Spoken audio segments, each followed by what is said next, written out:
radical minority of hardline Islamist activists advancing the more extreme elements of Islam onto British streets appear to have believed that the United Kingdom would simply give way, that the government would remain silent and allow events to unfold without resistance.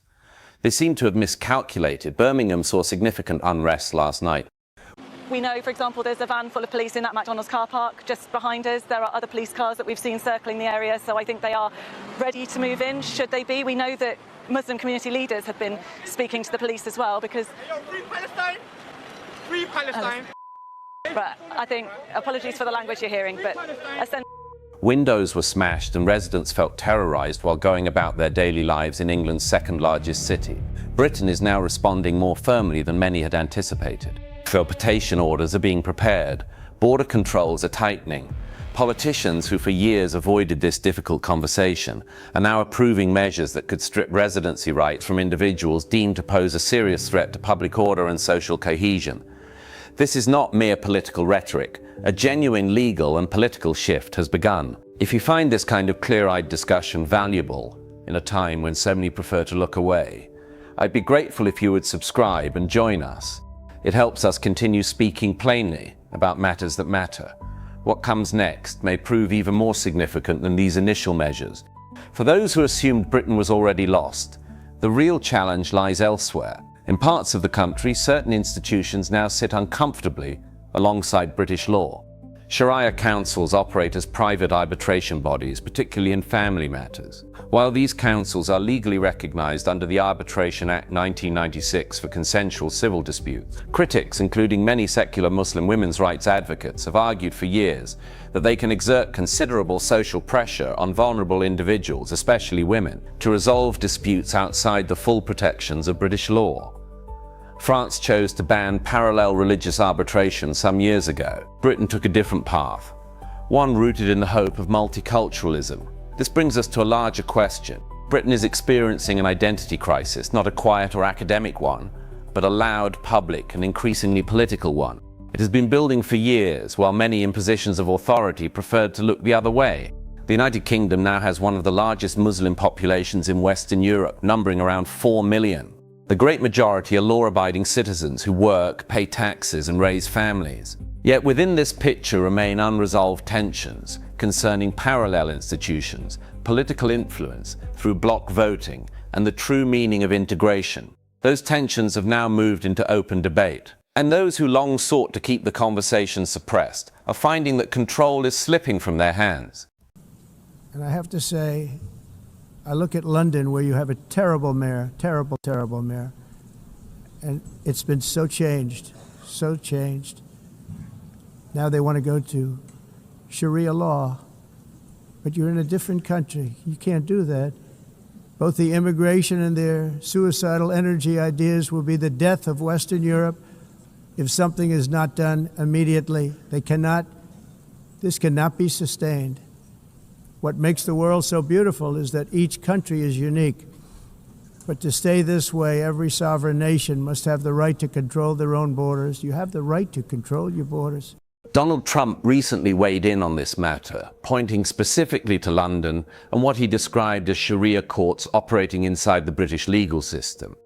While the precise wording of his claim is contested, the underlying question he raised deserves serious consideration. Who adjudicates what, under which rules, and for which people? The factual picture is this. Sharia councils do exist in Britain as private arbitration bodies rather than state courts.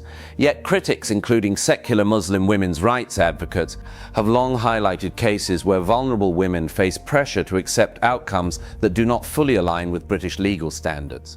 That is not a manufactured debate, it is a real one. This connects directly to the deeper issue at stake. When legal systems begin to fragment, when political parties increasingly make promises based on concentrated bloc loyalty rather than national interest, and when elected officials appear to place community solidarity above the consistent application of the rule of law, the consequences reach every working British family, regardless of background. This is not, at its core, a question about religion. It is a question about governance, and it is a question that can no longer be deferred. Here we must confront some of the voices that have entered the public square with remarkable candor. One recording from the streets captures a speaker addressing white Europeans directly, dividing them into categories based on their geography. His message is blunt. He presents a vision of total ideological expansion, asserting that his faith will eventually establish a dominant presence across the globe, aided in part by those within Europe itself. He points to the growth of his faith and suggests that even those of European descent are increasingly turning toward it. He openly rejects the notion of peaceful coexistence as a sign of weakness, framing his position as one of uncompromising justice and submission to a higher authority, prepared to defend its values and territory whenever deemed necessary. These are not fringe mutterings hidden from view. They are stated openly. And when such claims go largely unanswered by mainstream voices or political leaders, the silence itself begins to shape the narrative. What starts as an extreme position can quietly fill the space left by hesitation and equivocation. The part that demands attention is not merely the rhetoric of inevitability, but the theological framing that rejects any notion of peaceful coexistence. That framing, when left unchallenged, changes the nature of the conversation on Britain's streets. Beyond individual voices, the political dimension has become increasingly concrete. One Labour MP was recorded speaking at a community event in terms that leave little room for ambiguity. He urged that this unity must continue to grow, not merely to influence parts of Birmingham, but to take over the whole of Birmingham, the entire West Midlands, and ultimately the grassroots democracy of the country. He spoke of showing the establishment that the community will not be taken for granted and that they will win. Read in a purely political context, this is not simply enthusiastic community organizing. It is the language of capturing institutional power through concentrated demographic voting. Every political party engages in ethnic outreach to some degree, yet when democratic participation is framed as a form of dominance over territory and institutions, it crosses into different territory. This raises a legitimate concern. When a major party becomes structurally dependent on the support of one concentrated bloc, it begins to shape policy around the interests of that bloc rather than the broader national interest. British voters across the spectrum are beginning to see the practical results of that dynamic. Now let us turn from political rhetoric to what is actually being said on the ground by ordinary people living in these communities. In Birmingham and in parts of London, residents, including long-settled immigrants from Pakistan and Bangladesh, describe a different reality from the one often presented in official statements. One man, originally from Pakistan and resident in Britain for decades, spoke plainly about events in Trafalgar Square. He said the country was built on Judeo-Christian values, and what he witnessed was an attempt at dominance over the capital and over British culture. He noted that new arrivals were not integrating, not respecting the law, and that he himself was now approached by drug dealers on his own street. Another long-term resident, also of Pakistani heritage, expressed sadness at how the area had changed. He recalled a time when neighbors' doors were open and people moved freely between homes. Today he feels isolated with fewer friends and estimates that migrants now make up the clear majority in his neighborhood. He no longer feels the same sense of community or safety. A woman who has lived in the area for nearly 8 years, originally from another country, said the last few years have made it worse. Less clean, less safe, with more people she does not trust walking the streets in the evening. She no longer feels secure in her own neighborhood. These are not abstract complaints. They come from people who have themselves been immigrants, who have lived here for many years, and who are now watching the places they call home change in ways they find unsettling. When such voices emerge from within immigrant communities, it becomes considerably harder to dismiss the concerns as mere prejudice or far-right exaggeration. Nigel Farage brought that same frustration directly into the public square and later into Parliament. After the events in Trafalgar Square, which many perceived as an attempt to assert dominance over the capital's culture and streets, Farage described it in blunt terms. The Prime Minister's response was to label such criticism as bigotry. That exchange reveals a great deal about the current political divide.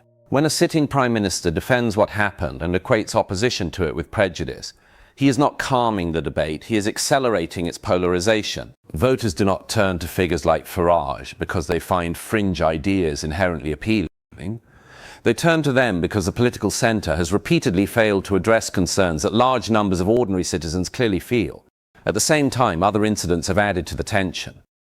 In Golders Green, a North London area with a significant Jewish population, ambulances belonging to the United Solar Service were set on fire. This was no random act of vandalism. And Solar is a volunteer emergency service open to people of every faith and background.